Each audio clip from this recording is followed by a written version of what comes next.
When I started my PhD journey, I actually started my gender transition at the same time. It's really hard when you're faced with two things that you want to do, but you don't think you can do both of them. I was really worried that I would have to give up the things that I loved. I really wanted to get into medicine, or I really wanted to get into science. And I thought that if I transitioned, I would have all of this discrimination or roadblocks in the way that would make my life more difficult just because of who I am. And I guess it kind of was like a leap of faith.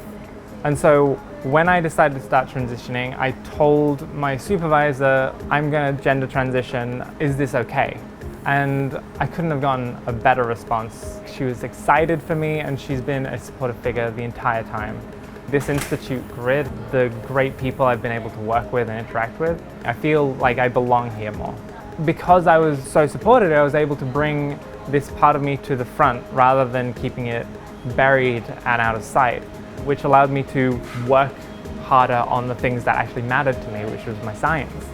My project looked at the interactions between macrophages and olfactory and sheathing cells, so the innate immune cells and specialized glia within the olfactory nerve within the nose. My research group looks at using these specialized cells for treatment of spinal cord injuries. Really interesting because we find that even though the olfactory nerve regenerates every single day, you don't have much of a constant inflammatory response like you would expect if macrophages were getting in there.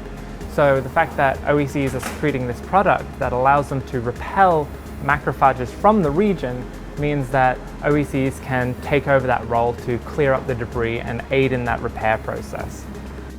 Grit is the idea that you can stick with something not just for a day or a month, but for years on end to achieve your goals. You can't decide to transition if you don't have that grit. It's very much like a PhD.